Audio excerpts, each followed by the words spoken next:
Imagine a sky turning to fire on a cold New Year's Eve.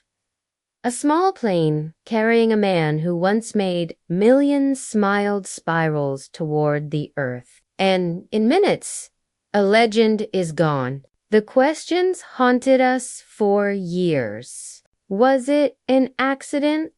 Something darker? Tonight, the truth finally breaks through the smoke, and it will leave you angry. He came into the world on a spring day in 1940 in a quiet New Jersey town, born to parents who lit up radios and living rooms across the country. Their family sitcom wasn't just entertainment. It was a mirror held up to everyday America, and he grew up inside that mirror. Cameras loved his easy grin, his soft eyes, the way he could sing a note and make hearts skip. While other kids played ball in backyards, he learned chords on national television. By the time most teens worried about prom, he was already a household name.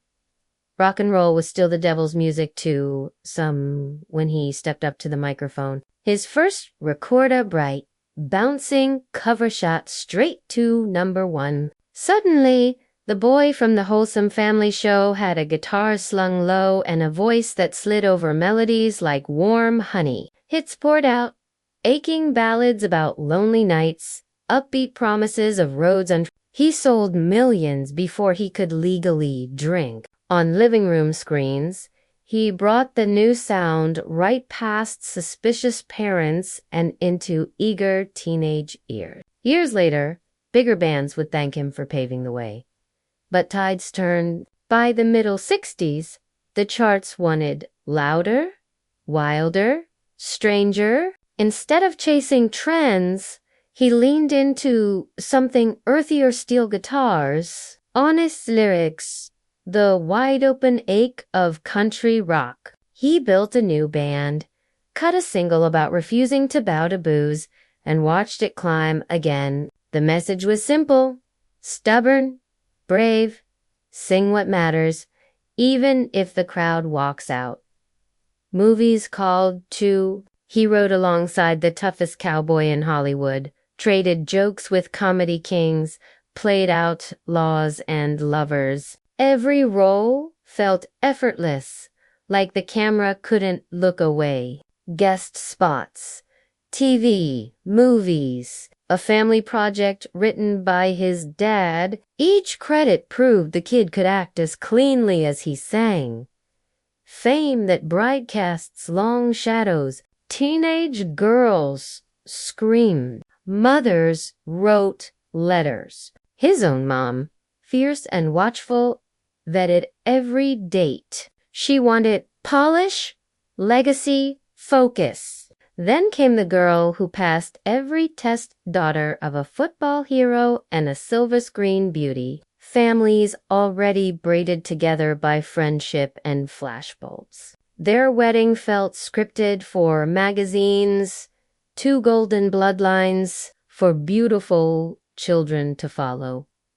The twins inherited his voice and stage swagger. Their band would top charts decades later. The oldest daughter lit up screens of her own. The youngest carried his father's middle name like a quiet torch. From the outside, perfection. Inside, cracks widened. Endless tours, empty nights at home, whispers of wandering eyes. By the early 80s, love had thinned to legal papers and courtroom silences. The divorce carved deep, but both parents still showed up for every school play, every bedtime story. If this story already hurts, hit share now, let someone else feel what's coming. New Year's Eve, 1985, a gig in Dallas waits. He boards an old warbird of a plane with his band and the woman he plans to marry next. The heater's been acting up for weeks, sparks. Smoke complaints filed and ignored. Makeshift wires dangle where proper parts should be. No one grounds the flight. 30,000 feet up, metal groans, plastic melts, Fire blooms beneath the floorboards. Smoke floods the cabin thick and black. The pilots punch out through cockpit glass. Everyone else breathes poison and never wakes. Rumors flew faster than facts. Drugs, sabotage, cover-up. Tabloids printed lies that stuck to his memory like tar. Toxicology said clean. Maintenance logs said disaster waiting. Investigators kept digging until the full picture burned clear. Greed, corner cutting, a chain of men who knew the plane was a coffin and buckled the seatbelts anyway. He didn't die because of rock and roll excess. He died because someone skipped a repair bill. The boy who taught America to dance. The man who refused to fake a single note. Lost to negligence no headline warned him about.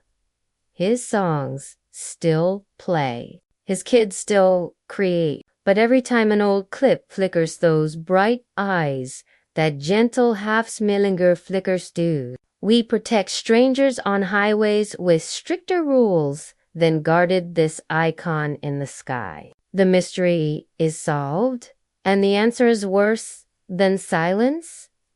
If his voice ever lifted you, if this preventable loss twists something inside, subscribe now, turn on the bell, share this far and wide. Let the truth be louder than the fire that took him, because some stories shouldn't end in smoke.